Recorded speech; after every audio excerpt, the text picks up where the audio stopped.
टोलिया अपना हाथ ऊपर की ओर उठाते हुए कहती है, मेरे फादर और मेरे ट्विन ब्रदर की ओर से और मार्क्वेस के परिवार के सदस्य की ओर से कुल 4 वोट डाले गए जो प्रस्ताव के विरोध में है। क्या किसी को कोई ऑब्जेक्शन है? और तभी चेयरमैन मेज पर गेबल मारते हुए कहता है, मैं परिणामों की घोषणा तुरंत करूंगा।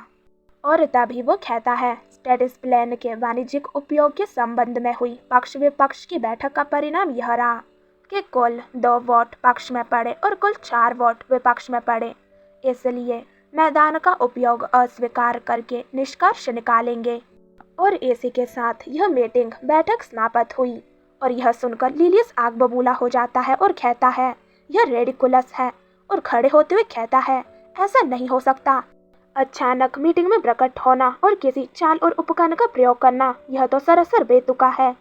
और तभी ग्रांड्यूक उसे कहता है, लेलियस, और उसको देखते हुए कहता है, क्या आपने फैमिली लॉ को तात्कालिक उपाय कहा? और यह देखकर वह घबरा जाता है और कहता है, फादर ऐसा नहीं है। और लिलियस कहने लगता है, मैं माफ़ी चाहता हूँ। और उसे देखकर टोलिया कहती है, सक्सेस स्किल टाइटल हासिल करना वाकई फायदेमंद रहा। और वह मुड़कर सामने क्यों देखते हुए कहती है, अब महत्वपूर्ण बात यह है कि क्या इससे ड्यूक की फेवरेबिलिटी में वृद्धि हुई है, पर मैं उसके चेहरे के भाव नहीं पढ़ सकती, इसलिए मुझे नहीं पता कि वह क्या सोच रहा है। फेवरेबिलिटी विंडो अपने आप ही पॉपअप और डिसअपीयर हो जाती है। क्या मुझे बाद में इस तरह की चीज़ें कॉइन से खरीदनी होगी? पर तभी ग्रैंड ड्यूक उसका नाम पुकारता है, टोलिया फ्रेजियर। और यह सुनकर वह थोड़ा चौंक जाती है और कहती है, यस ग्रैंडफादर। और ड्यूक वहाँ से जाते हुए कहता है, मेरे पीछे आओ। और यह सुनकर वह ड्यूक को हैरानी से जाते हुए देखने लगती है और कहती है, उसे ऐसा क्या कहना है जिसके लिए हमें जगह बदलनी पड़ रही है? और वो वहाँ पर आ जाती है और उस जगह को देखते हुए कहती है, वाओ, यह तो अविश्वसनीय रूप से आलीशान है। और वो कहती है, यह कौन सा कमरा है? मुझे नहीं लगता कि कोरिको ने कभी यह कमरा देखा होगा, हालांकि वह इस मैंशन के लगभग हर कमरे में जा चुकी है। और वो उस कमरे की चीज़ों को देखते हुए कहती है, लेकिन ऐसा नहीं लगता कि यह कमरा इस्तेमाल में है, इसमें इस्तेमाल के लगभग कोई निशान नहीं है। और हैरानी से ग्रैंडफादर को देखते हुए कहती है, ड्यूक मुझे इस तरह की जगह पर क्यों लाया? और तभी टोलिया पूछती है, ग्रैंडफादर ये सब क्या चल रहा है? तो ग्रैंड ड्यूक कहता है, टोलिया फ्रेजियर। और मुड़कर उसको देखते हुए कहता है, आपने इस पूरे समय में एक भी सिंगल मीटिंग में भाग नहीं लिया था, तो फिर आपको कैसे पता चला कि आप प्रॉक्सी वोट का भी इस्तेमाल कर सकते हैं?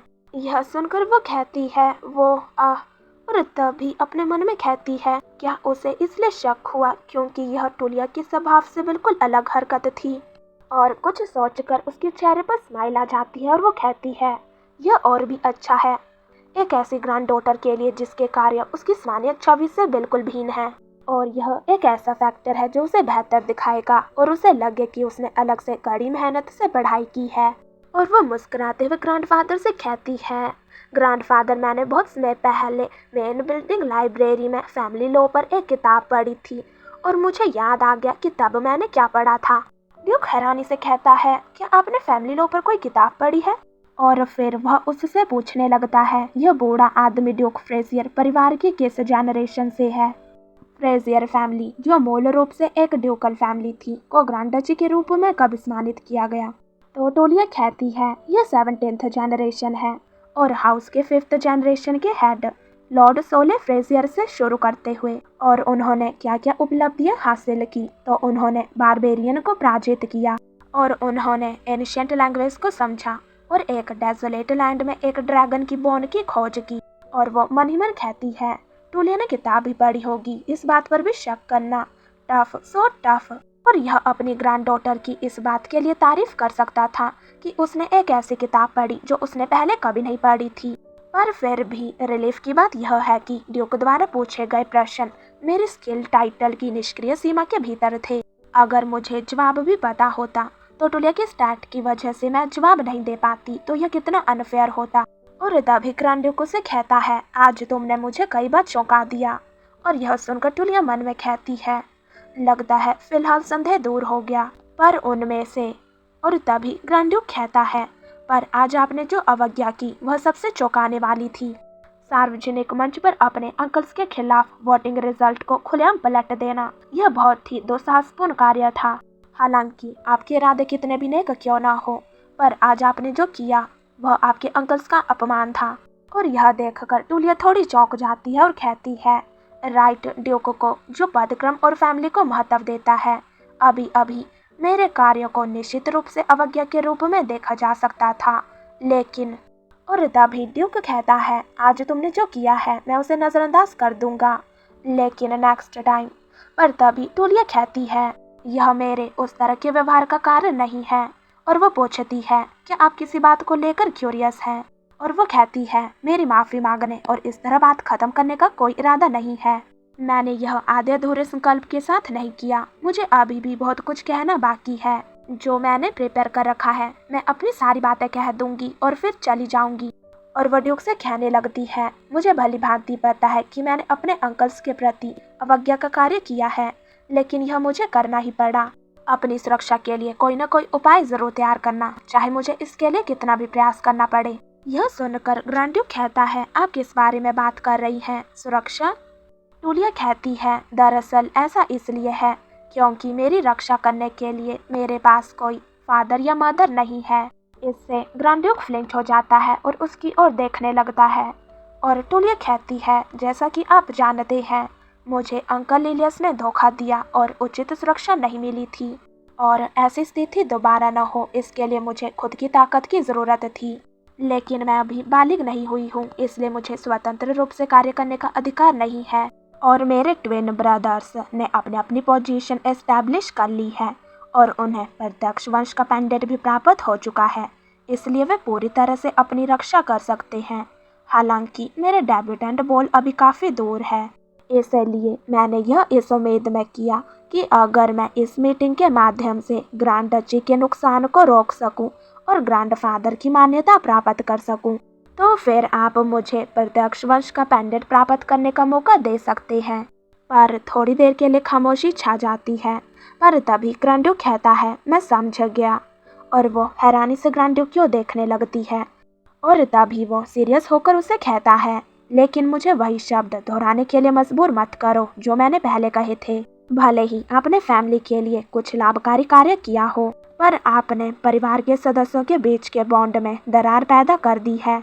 और इसके अलावा सीधी वंशानुक्रम की रस्म के संबंध में यह फैमिली लॉ के खिलाफ है और इसे कैरी नहीं किया जा सकता।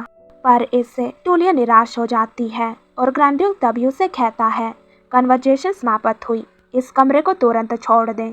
और टोलिया उदास होकर वहां से जाने लगती है और मन में कहती है, ड्यूक को और अधिक राजी करना मुश्किल प्रतीत होता है। मुझे अगली अपॉर्चुनिटी की प्रतीक्षा करनी होगी। लेकिन यह देखते हुए कि वह टूलिया को डांट रहा था और यह अजीब बात है कि उसे अलग से दंडित किया गया। और तभी वो हैरानी से अपने सामने देखते हुए कहती है, हाँ, स्टेटस विंडो नोटिफिकेशन, ड्यूक की फेवरेबिलिटी ग्रेटली इंक्रीज हो रही है और यह 30% से बढ़कर 50% हो गई है। इससे टूलिया शॉक हो जाती है और कहती है, तुमने क्या कहा? फेवरेबिलिटी 50%? क्या इसमें उनकी फेवरेबिलिटी बढ़ रही है?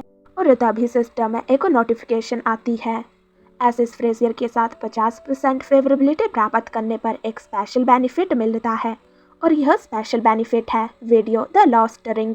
और यह देखकर टूलिया कहती है, भले ही मुझे यह पता ना हो कि यह क्या है, फिर भी यह हेल्पफुल ज़रूर होगा। और तभी उसके सामने कुछ मेमोरी शो होने लगती है। वह शौक होते हुए कहती है, हाँ, यह तो क्या यह युवा ड्यूक एसिस नहीं है? पर तभी एक और विंडो शो होती है, दर्शकों पहले, और हम 19 साल के एसिस फ्रेजर को देखते हैं।